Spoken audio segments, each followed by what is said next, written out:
good evening, and welcome to the Super License F1 podcast. My name's Rodney. And my name is Zach.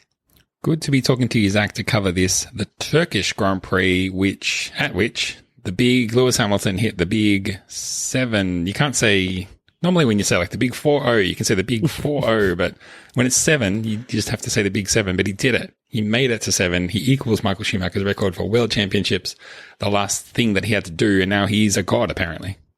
Yeah, that's it. He's hit final form. Yes. I wonder if you get any, like, will he get some special gifts from Mercedes, maybe? Like a gold Mercedes emblem or something? Like maybe he'll get a nice car from them for free? Like I think he'll get something very nice, yes. Yeah. I'm sure. I wonder if because you hear about other Formula 1 drivers, like, going back and, like, either buying from the team or having the team gift it to them their, like, championship winning car.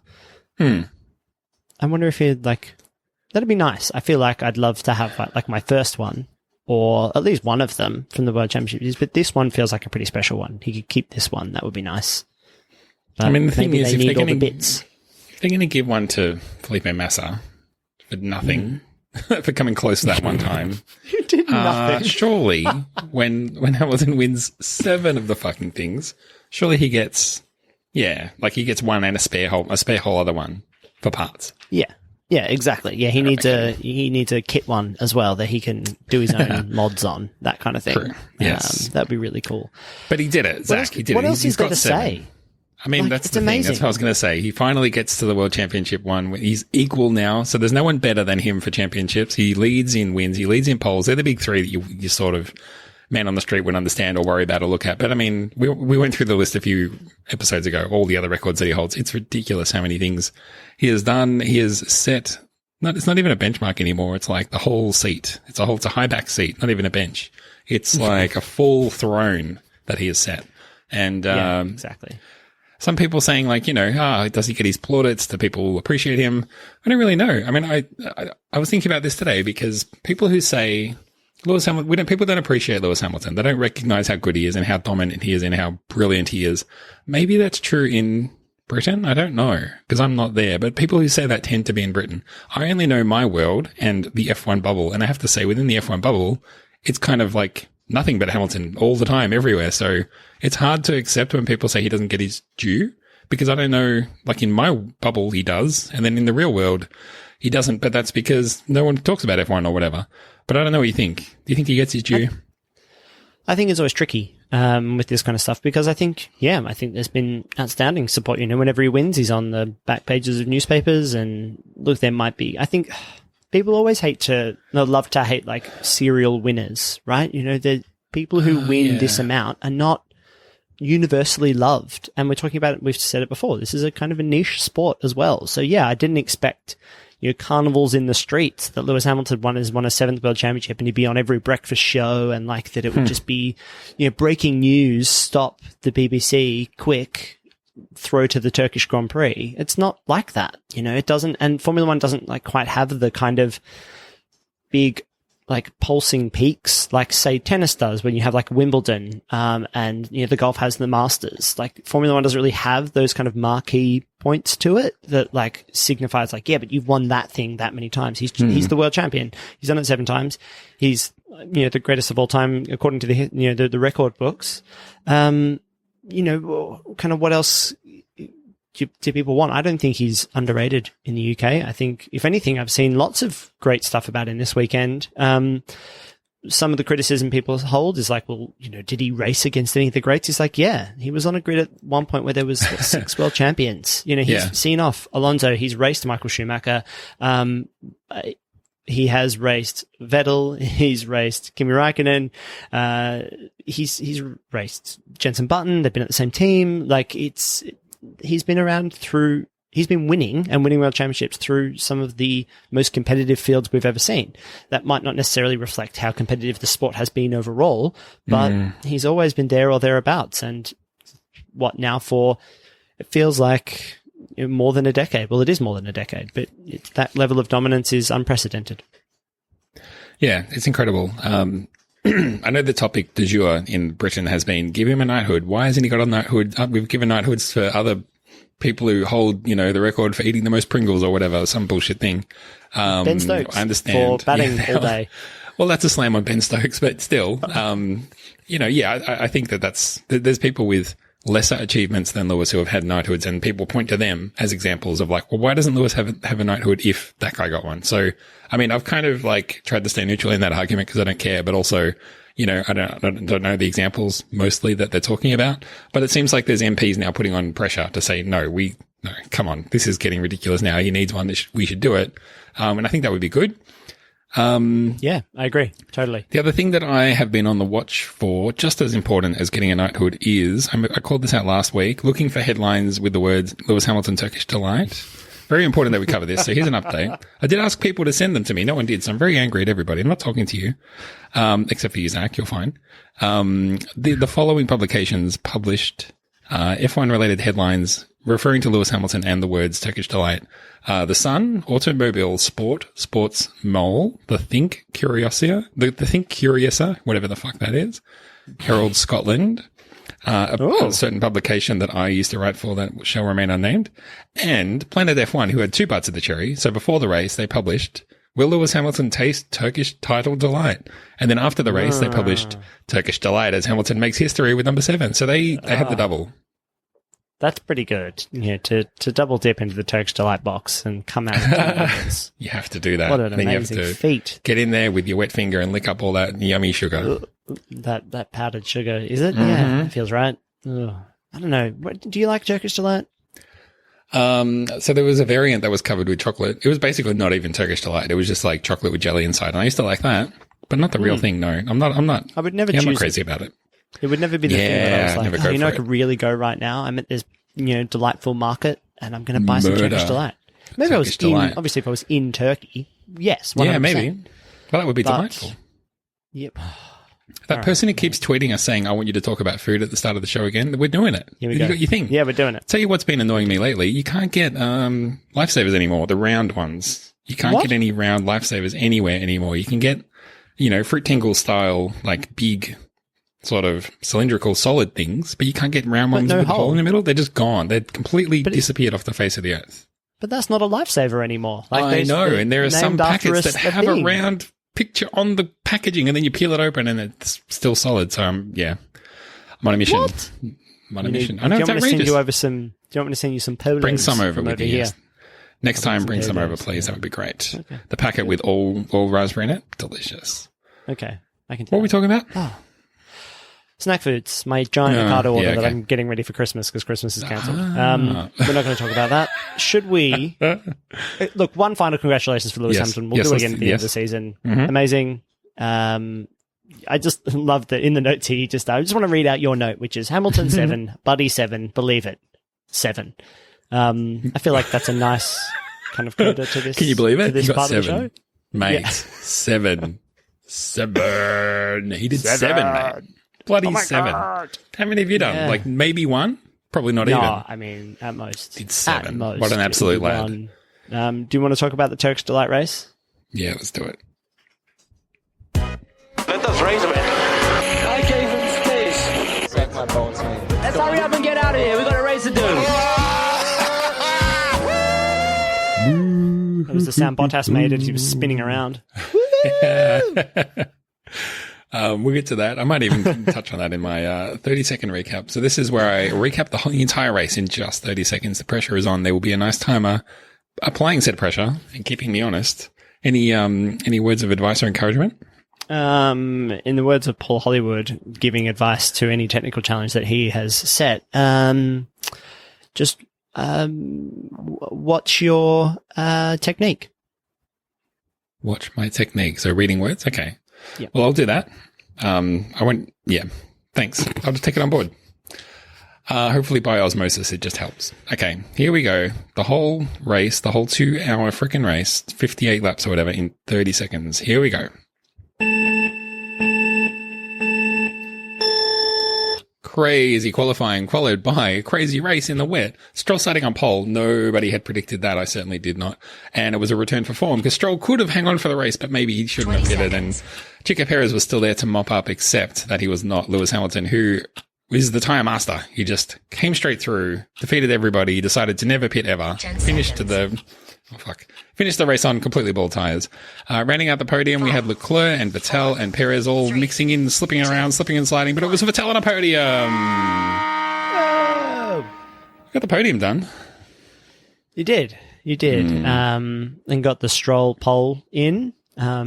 I was watching qualifying and it got red flagged in Q1 and my partner was like, hey, it's stopped raining here in London. This might be our only, because Saturday was dreadful. She's like, it might be our only opportunity, like go outside for a walk if we don't want to get soaked. So let's go now. And I was like, I'm qualifying, come back. What's going to happen? And I was just, you know what?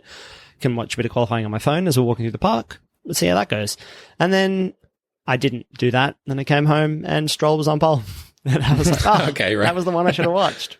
That was weird. I mean, apparently it went for nearly 3 hours. I remember I was not going to watch it. It started at 11 p.m. here for some reason, even though the race was going to start at 9. I don't understand what's going on with the timing. But anyway, it was going to start at 11. I was like, I'm not going to watch it. I'm going to be in bed by then. But then I ended up not being in bed. So it was nearly midnight. And I was like, I know what I'll do. This is genius. I'll flick it over and just see the end. That's always the best bit anyway. Flicked it over and it had barely even started. There were 2 minutes into, Q1 or whatever. And I was like, well, I guess it is time to go to bed. And I'm very glad I did. But anyway, it seemed like the track was just ridiculously slippery due to lack of use, resurfacing, in cold weather over there. There was no warmth to dry out the track, get it settled in, no support races rubber things in. I heard, and I don't know if this is, because we live in 2020 in the age of the internet and the troll and the fake news and all the rest of it. I don't know if this is true or not, but supposedly after practice where everyone was slipping off the track, they sent out a whole bunch of people in road cars to just lap the track and just lay down rubber over the evening. So, huge if true.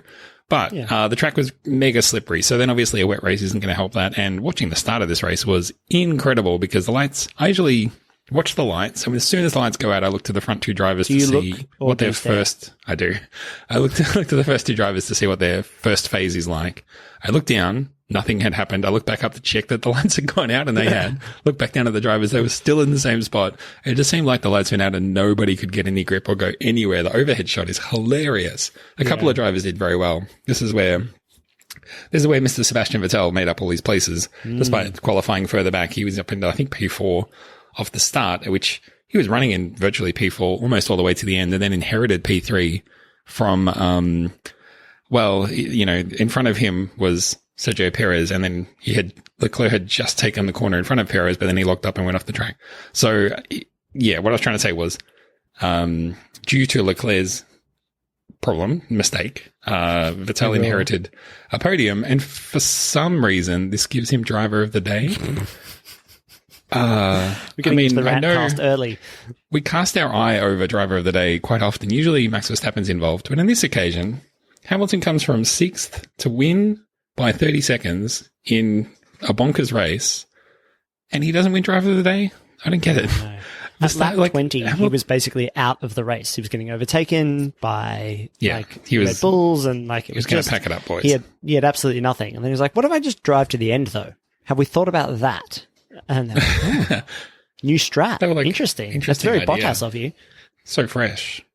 Yeah. Are you sure you'll be able to? I mean, Bottas has been, having a real rough time. You reckon you'll be able to do that on basically bald tires? He was like, yeah, man, don't worry about it. So, Lewis Hamilton was my driver of the day, but we don't pick. They should let us just choose on behalf of everybody. Actually, speaking That's of the democratic way. 2 people pick for all the rest. Speaking of polling the audience, I put out a quick poll on the Stroll poll after qualifying. Yes, how did that go? I asked people if we were in the darkest timeline or the brightest timeline. 77% of people said we're in the darkest timeline. Ooh. So, I also posited, this is something else I want to bring up with you. I also posited the idea when it looked like Stroll was maybe going to win. Would there ever be a time where Stroll is good enough to be at a better team? Like Aston Martin Racing might be great, but what if Stroll gets really good and he has to leave Dad's team? Would he ask Dad to buy Mercedes or buy Ferrari? I mean, that's never going to happen.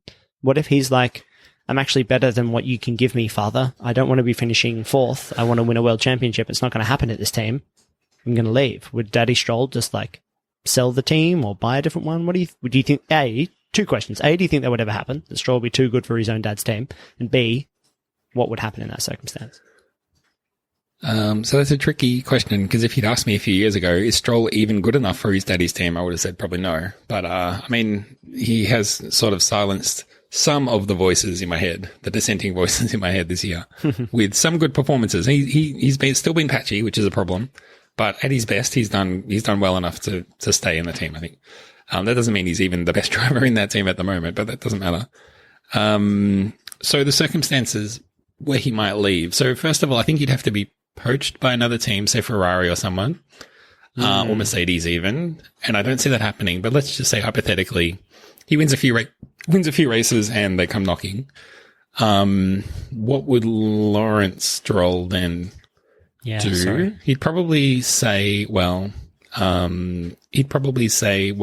don't have a spare $1 billion lying around to buy Ferrari. So I'm not going to buy that team. If you want to go there, that's up to you, and I wish you well. But I'm going to run my little team, and we're going to beat your little team.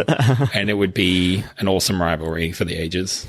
Yes, I would love that. I could imagine him being maybe like selling the team, like selling his stake in the team or whatever it is, and then doing a big sponsorship deal.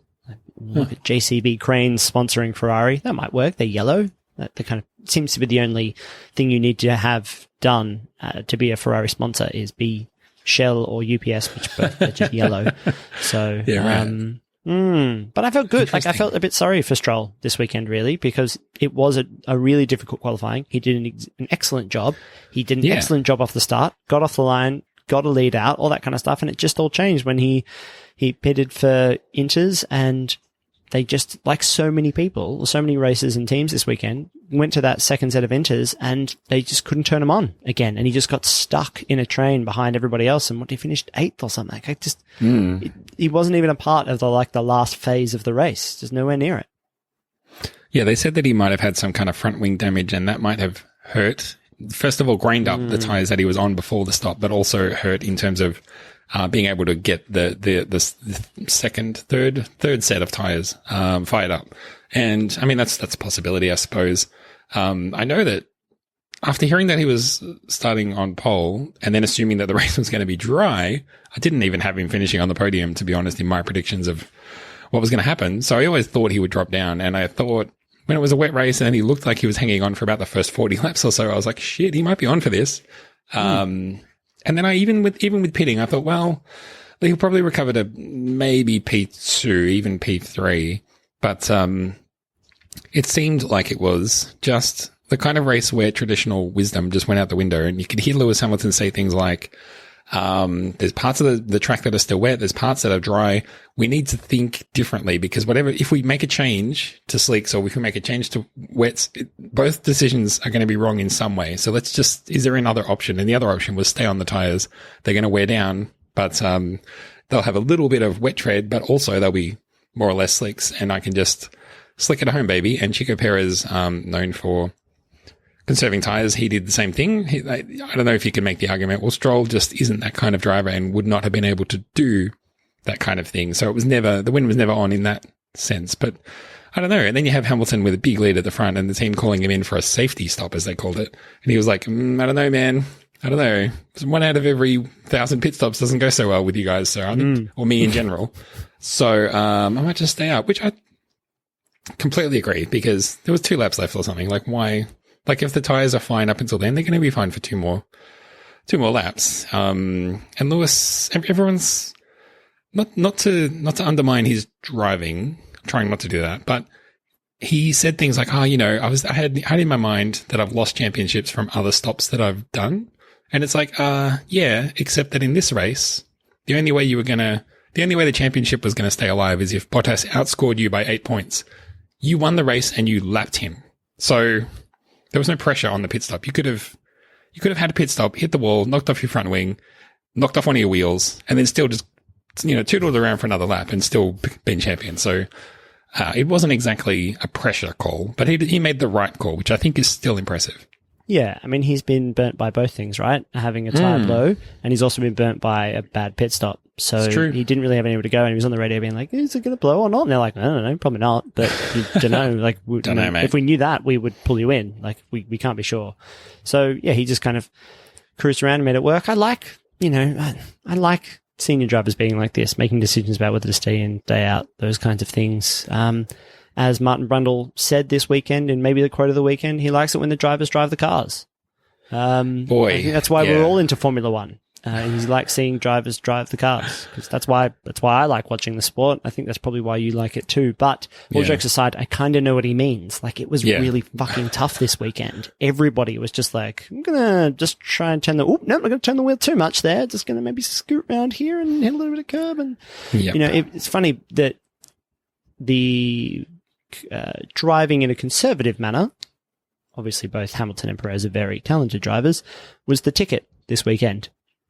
Just kind of almost being a little bit reactive and waiting to see what everybody else did, which is, I actually think, not a bad strategy, because you have the other end of the spectrum, which is like Max Verstappen being like, we're going to take everybody in the wet. And it just, he spun out. He couldn't find traction. He was trying to do weird things, like like he usually does, which try to find grip on other places of the track, which, because this track is basically new, he couldn't do. We've seen him do that at other tracks where it's wet, where he'll go and find weird lines and get traction when nobody else does, but it just didn't work this weekend. And we saw his impatience with his spin, with his overtaking move, where he just tried to like floor it out of a corner with his, I think he still had one wheel on the curb. I was like, that's never going to work. I know that from like playing racing games. That's never going to work. So, he didn't cover himself in glory this weekend, but yeah, as I said, the drivers who raced relatively conservatively got it home and did a good job. Yeah, Verstappen, both times he pitted as well. On the pit exit, he came very close to crossing that line and getting a penalty, and he was investigated for the second time, the second stop, and the stewards declared, look, we don't have definitive camera angles and proof that you actually crossed the line, but boy, it was real close, so benefit of the doubt to you, but he just seemed out of sorts. But I mean, if you're going to talk about this race, and you're going to talk about someone who was out of sorts, Valtteri Bottas, who spun 6 times. And my note on that, Zach, was that's only one spin fewer than Hamilton has world championships, because he got 7. Did you understand that he got 7? He got 7, baby. 7. What a lad. 7. Get in there, Lewis. 6 spins for Bottas. What a race. I don't think they covered all of them. I was trying to find the footage of all 6, but I think that in the highlights, and they just stopped. I don't think after 3, they were like, because, you know, he had his third one by like lap 24 or something. And in the I was rewatching the highlights before this, and it was like, oh, what a day to forget for Bottas. I'm like, you guys don't even know. He's going to spin 3 more times. Yeah. Get the popcorn. It's kind of amazing, because there's always the chat behind races, before races like this, are like, oh, well, the guys who like rallying are going to have a great weekend here. Looking at you, the flying Finns. And Bottas just couldn't. The spying spins. Stupid. Don't so, laugh at that. Classic Bottas, we would say. I don't know. I don't know. If it was Vettel or someone, you'd be like classic Vettel. Bottas doesn't have a history of spinning for no reason. No, he has a history of not performing though. Oh, no, Bottas. So he said something like, he'll go and win the last 3 races. He said something like, congratulations to Hamilton. I concede the championship to you. And I was like, oh, that's big of you. He mopped the floor with you, but you concede the championship to him. Well done. Better luck next time, buddy. What else is there to talk about? I've got a note here that just the touch at the start, Ricciardo and Ocon, which, involved another car, and I don't even remember who, but yeah, Ricciardo looked like he had nowhere to go, and it spun Ocon. And then this was spin number 1. If you were looking for the Bottas replays, Ocon does a spin, and then in trying to avoid him slamming on the brakes and steering to the side, Bottas just goes into a sort of simultaneous spin, like they were just both, you know, sympathetic it was a sympathy spin, exactly. Yeah. I thought it was a bit annoying for Ricciardo, because his start is really, really good. He didn't Ricciardo or Webber the start at all. And he goes either up the inside first at the start, on the right-hand side, and then goes, oh, there's no room there, because he's so much faster. He pulls around one car, and then he's like, because he's almost up in third, he's about third, and then goes, oh, I'll cut back on the inside, and then gets, Hamilton. It looks like, I think it was Hamilton, tags him a smit, like the tiniest touch, but just enough to bumping into Ocon, who is always in the right place at the wrong time, right? Ocon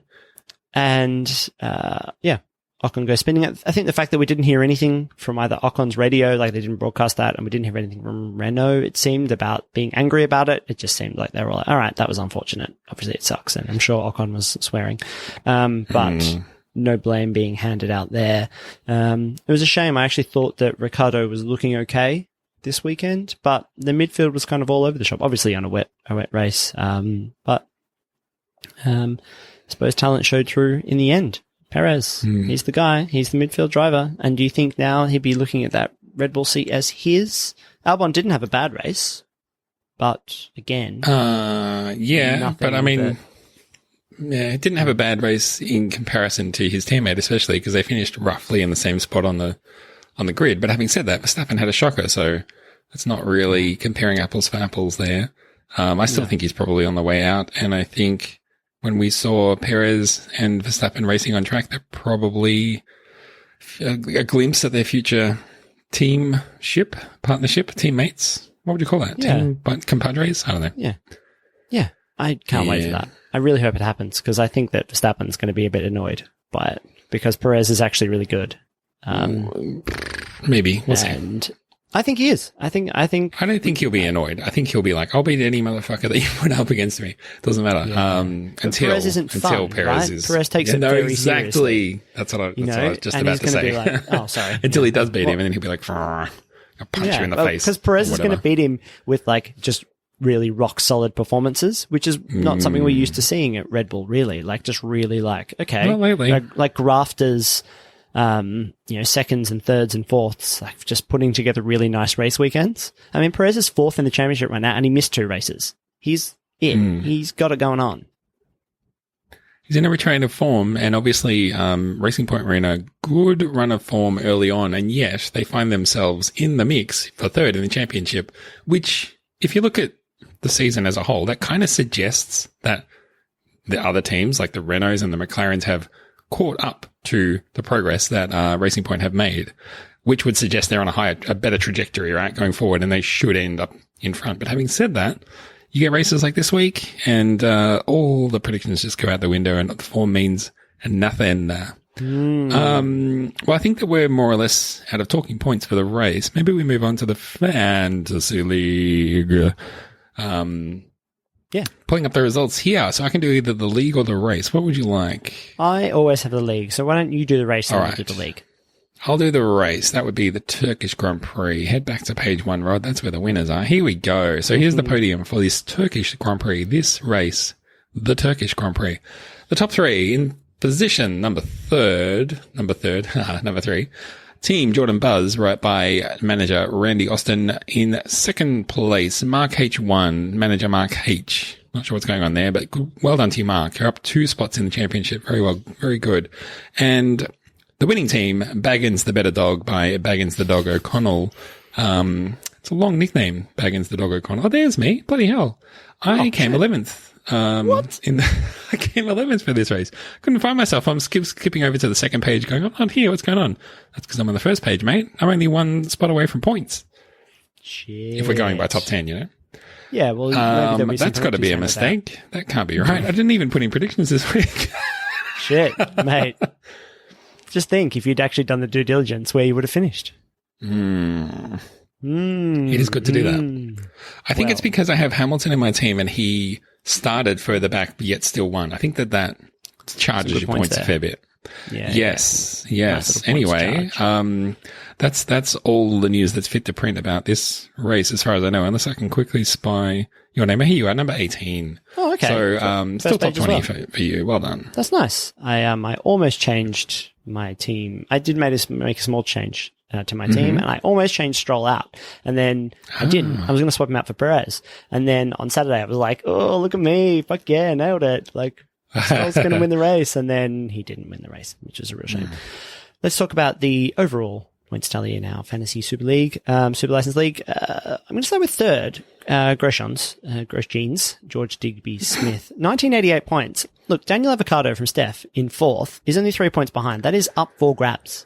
Last 3 races of the seasons, guys. Come on. Ipithus, managed by Ipithus, is on 2010 points. And then Romeo e Giulietta from Vincitore is on 2,124 in first position. I would almost call that's not unassailable, but it's going to take a Herculean effort, I think, from anybody else in the league to catch Vincitore.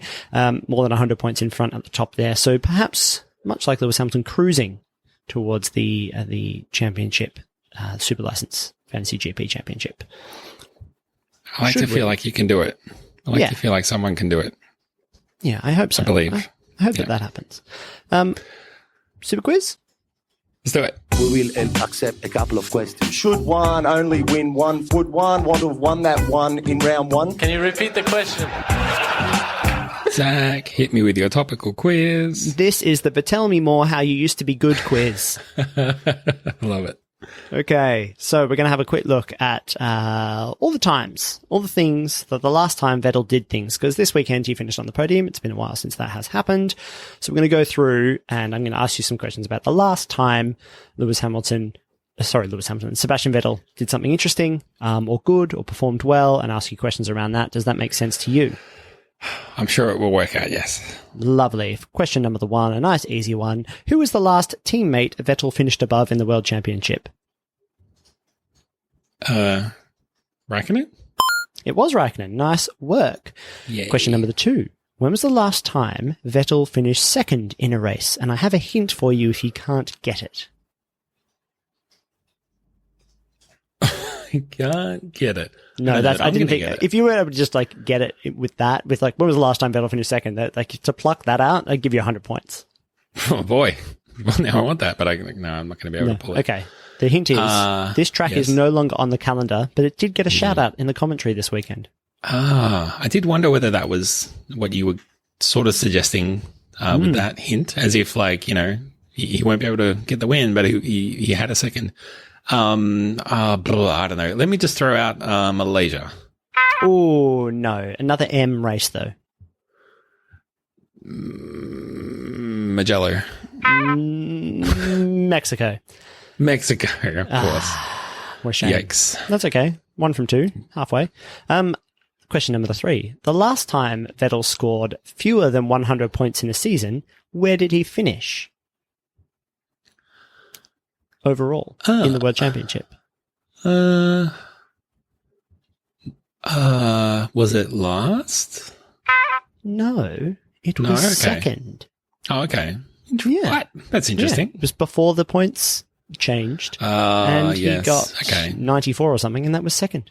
That season also had 17 races in it too. I think it was 2008, I want to say, something like that. My thinking was that in his first full year, he might have scored more than 100 points. And that would have meant that the only time he scored less than 100 points was maybe he raced for BMW Sauber for 3 races in the first year, which would have put him last. But anyway, my thinking was wrong. So don't listen to that. Yeah, that's okay. It's a free space here. No rules in the Superquiz. That's right. Your thinking is no scores. Yeah. There's barely even any trivia. Oh, that's a sick burn on me. When I do it, when you do it, it's great. Question number 4. How many times has Vettel finished ahead of Leclerc this season where both drivers finished the race? Once. Yeah, exactly. Yeah. Can you give me 4 bonus points? Another 100 bonus points up for grabs here. Can you tell me which race that was? The Turkish Grand Prix. You're talking about once before this race? Yeah, I meant once before this race. I thought I'm going to give you that though. Yeah. Oh, did you really think this was the first time?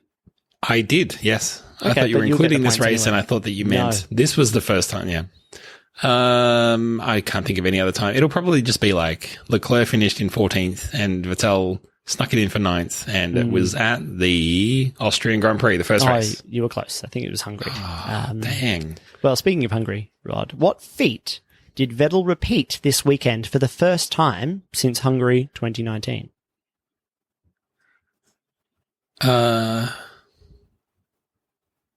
Fastest lap? No. No, I don't think he even took fastest lap. Third. He took the podium. Yeah, finished third. Damn, that was the last time he finished third. Nice one. Go with your gut, Rod. Damn it. Question number 6, last question. Rod, Okay. Vettel's last win, do you remember? That's not the question, but you might remember. USA? Points. Singapore 2019. Okay. But who took pole position that weekend, Rod? Lewis Hamilton. It was Charles Leclerc. The ultimate stab for Charles. He just didn't work out for him. Vettel swooped for victory.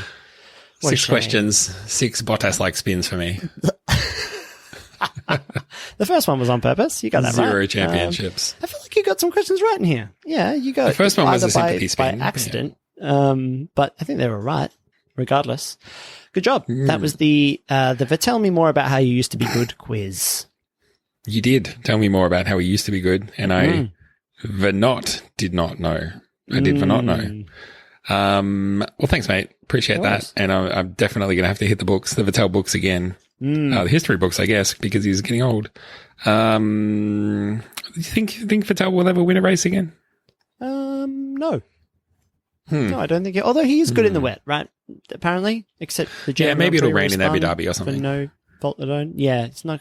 I mean, he's racing next year. This isn't his last season. He's going to be. No, I'm not saying it's his last season, but I'm saying he's going from a team that, at least in theory, should be challenging for wins, and is not at the moment. But he's going to a clear midfield team, and he may never be back in a pure front running team again. Is what I'm more thinking. Yes. So yeah, I guess there's always those crazy races.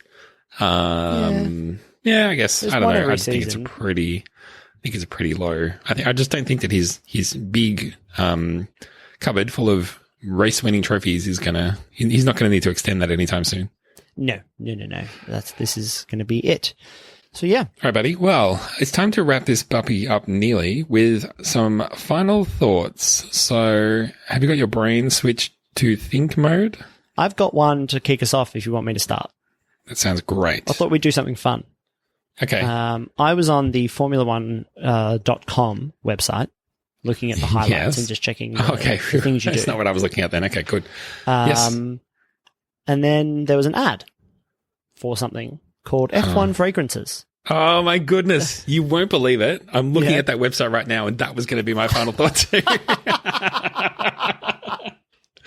All the fucking thoughts in the world. We both have the same one. let's We just don't talk even have about a it. brain between us. Let's just talk All right, about let's it. What just do you talk have about it. planned? Because I was just going to go through. I haven't looked at it much. I was just going to explore it with you live. So it's a controlled Here's some of the scroll. names.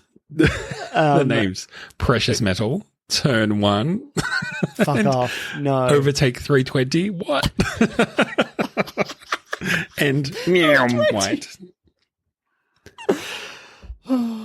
And Carbon Rain, of course.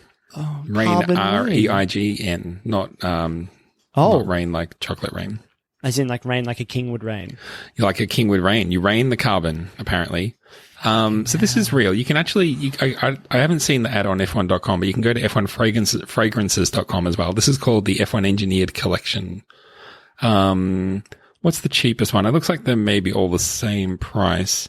Bargain at a mere 195 euros. What? Each? Or do you get the collection? Yes. No. Each. How would you even decide which one to get? Well, how do you decide? You get a discovery set for €19.50, where you get a, 1.5 ml bottle of each of them, and then you pick.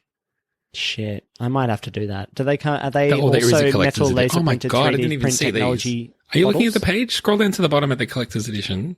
Have Yeah. you seen this? Yeah, the collector. I'm looking at the bottles. Oh, I'm Gee, looking at the they're price great. tags. I think they are really cool. I like the one that's like the air tunnel, the wind tunnel. Like the. What's that one called? I don't know. Let me go to discover Agile. more. It's called Agile Embrace. These are the collectors. Fuck off. No, they're not. Are they? Oh, Fluid Symmetry. Fluid Symmetry, Compact Suspension, and Agile Embrace. These are, so listeners, these are 10,000. Now we're in dollars for some reason. Before we were in euros, now we're in dollars. And you can't even buy them. You have to inquire. And you can One get of the them display comes, cabinet. the Fluid Symmetry comes in a blasted titanium bottle. It's made out of just that blasted titanium. It's bloody designed by that guy from Neighbours. The guy from Home and Away. What's his name? Elf Yeah, Stewart. Alfonso. Yeah. You blaming kids with your blasted titanium. They give you the weight of the bottle because they're That's all why you buy laser it. 3D printed, whatever, right? And then they tell you Sure. how long the print time is. If you're going to choose based on the print time, you have to get compact suspension because it takes 35 hours to print, whereas the other ones take 24, 25. Oh, you have to. So, and this one's the heaviest as well at 550 grams. So that'll probably change your shipping cost. So if you're thinking about spending 10 grand on this, Factor in shipping. Don't forget. Go for the express with the signature on that one. Yeah. It's an extra. It's an extra $12, but it's worth it. mate, this is. Oh my And then the God, last one, Precious Agile Metal Embrace, ME 3D double T. printed. 3D printed and gold plated. How is that one not the heaviest? I think. Fuck, I don't know. I just want to know. So Who's making these? Is it Carbon, like the same people making the champagne as well?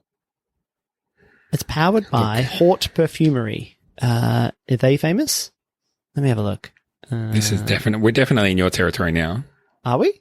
What? Well, I don't know perfumes and No, true. You know men's me. I've eau de got a super parfums. nose. No, well, you know more than me about I do. luxury brands. Yeah, because marketing. Yeah. Across the collection, next generation ingredients are at the heart of the creations. We've captured the sweat of Daniel Ricciardo's shoe and incorporated it into. We've distilled the essence of his racing ability into the fragrance. Wonderful. Le Chouet. They use latest forms of synthesis and raw material creation. This is the ultimate marketing bullshit copy. And I write this stuff like this. Why? Like, do they think that the nerds, like F1 nerds who are into, like, you know, the real technical details of F1 are going to want to buy this stuff? Like, is that the idea? There's a fragrance pyramid that they explain to you. If you don't understand that there are top notes, heart notes, and base notes in perfumes and fragrances, and you're looking at buying these fragrances, that you're not the target market. But maybe you are, because they haven't explained how things like this work. The bottle for the plebs, the mere 195 euro bottle, the pleb bottle, turn 1, it's described as an essence of F1 with accords of burning rubber and salty asphalt. So that's fun, I guess. Neon White is an audacious reinterpretation of the feu joret, I don't know how to say that, with a floral twist. So there you go. The thing that I don't know, but it also has a floral twist, which is nice. Overtake 320, an intense modernization of amber with dark woods. What? Is that literally meant to be... Please go ahead. I'm going to shut up. Is the neon meant to be the sound of a car? Is that what that is? That's what it must be. Neon. It must be. Because there's 3 E's. Yeah. We should have opened the podcast with this. This is I feel like not using all of this. We need to do a whole fucking series about this. I feel like I'm going to have to might have to buy the taster pack or whatever it is. Zach, the collector's edition, there's 3 of them.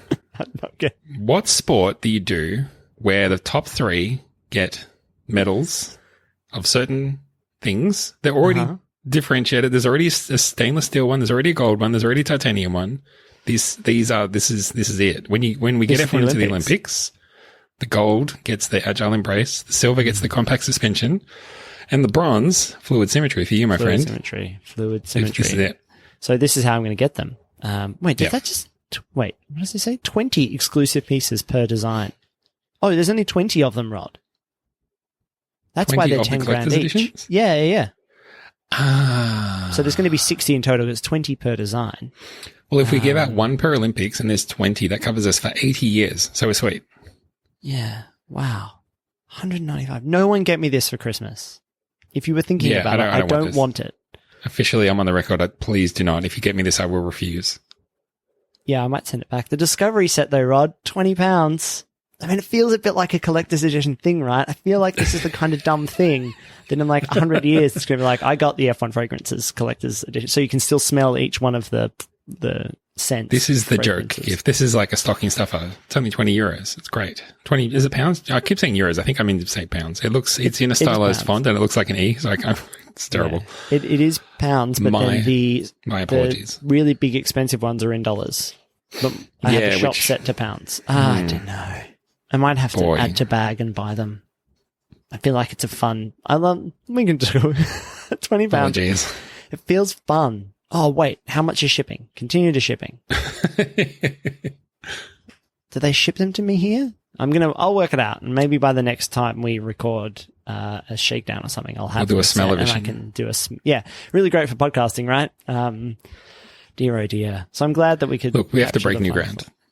Well, exactly. We've got to go for that thingy embrace or whatever the name is. Oh, fucking hell. I can't wait to see which one you use as the title for this podcast episode. You can tell me what an aromatic built around a prismatic champagne accord smells like. You know what? That smells like fuck you. Also, what was I going to say? Oh, bugger. I had a great, this is what I was going to say. Do we need to start buying F1 domains?